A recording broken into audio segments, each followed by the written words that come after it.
Hoy vamos a utilizar un dispositivo rectificador. Este dispositivo también es conocido en algunos países como dispositivo afilador. Acá nosotros lo vamos a ocupar para afilar cuchillas que se van a ocupar en la máquina de torno. En este caso, en este ejemplo, el día de hoy vamos a hacer un afilado para rosca y específicamente para rosca triangular en el sistema inglés. Por lo tanto, vamos a hacer ese afilado con un ángulo de 55 grados. Antes de comenzar el afilado, vamos a ir identificando el dispositivo para que veamos que este puede mover 4 ejes lineales o de simetría. Esta plataforma que gira a los 360 grados con este tornillo de acá. Si nosotros nos venimos acá, esta otra plataforma gira también 360 grados. Gira 360 grados. Bueno, con este tornillo de acá, este otro tornillo nos va a controlar el giro de este otro eje de simetría, que también gira a los 360 grados. Y el otro que se va a girar, que puede girar, es este que está acá. Aquí él gira también, ¿ves? Esta otra plataforma. De tal manera de que nosotros podemos girar esto que está, toda esta parte de la parte aquí. Acá en la parte superior está en donde se va a sujetar lo que vamos a afilar. En este caso es la herramienta. Como es una herramienta para hacer rosca triangular, en este caso en el sistema inglés va a ser 55 grados. Esta va a ser la parte del filo principal. 55 grados lo vamos a separar en dos y vamos a dividirlo, bueno, en este caso sería 27 grados y medio. Ok. Para comenzar a ver, ¿verdad?, que nosotros aquí le vamos a definir los ángulos correctos. Esta de plataforma de acá no nos interfiere en nada, deberá estar en cero. Los dos ángulos que vamos a ocupar los vamos a controlar aquí y en este que está acá. Esta plataforma de acá tampoco me controla nada. Entonces, si nosotros nos venimos a esta plataforma, vamos a iniciar con esta que está acá. Y del 0 deberé inclinar la mitad de esa inclinación. En este caso deberé inclinar los 27 grados y medio. Otra cosa que tenemos que tomar en cuenta es que el dispositivo, me está costando aquí. Este dispositivo, en su precisión de medida, cada división equivale a 1 grado. O sea, no puedo medir menos de 1 grado. Todos sabemos que 1 grado tiene 60 minutos, entonces él solo me permite medir grados enteros. Entonces aquí en la realidad nosotros nos vamos a ir de 27 grados y medio, ¿verdad?, a la mitad de la línea indicadora a los de 27 a los 28, pero va a ser al cálculo al ojo porque no nos permite medir grados y minutos. Ahora, como este es el filo principal de la cuchilla de corte, la cuchilla de corte debe tener un destalonamiento. Ese destalonamiento nosotros lo vamos a dar, bueno, en el manual aparece en la geometría de la cuchilla la cantidad de grados que es. En este momento nosotros vamos a trabajar con 9 grados de inclinación. Esos 9 grados de inclinación, estoy teniendo problemas con lo de la cámara, pero bueno, espero que se vea por ahí. Esos 9 grados de inclinación lo vamos a dar acá. 9 grados de inclinación. Entonces tenemos acá esos 9 grados. Todas las graduaciones vienen en grados enteros, por lo tanto, ¿verdad?, nosotros no vamos a poder medir minutos. Sin embargo, ¿verdad?, este dispositivo para afilar es muy bueno.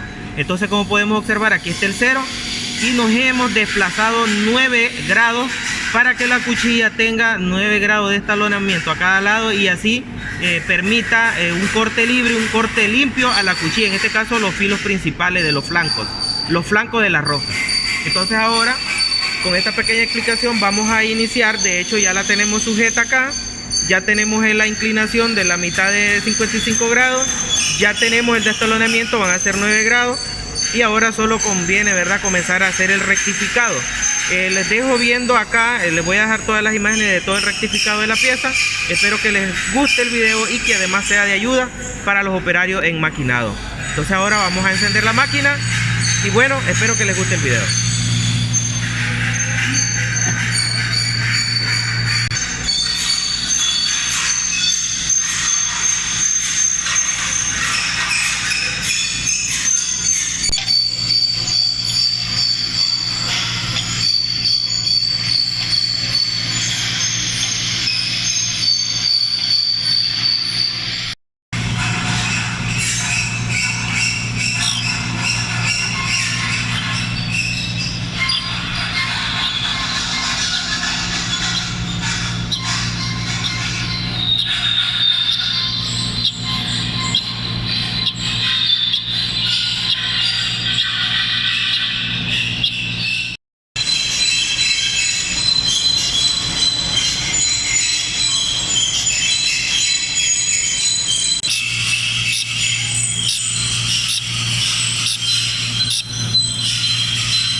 Acá le hemos gradado 7 grados de inclinación que le permita elaborar el ángulo de salida de viruta o de evacuación. Entonces, por lo tanto, la piedra va a hacer contacto primero en este filo y va a morir en el filo principal, que es este que está acá al lado izquierdo.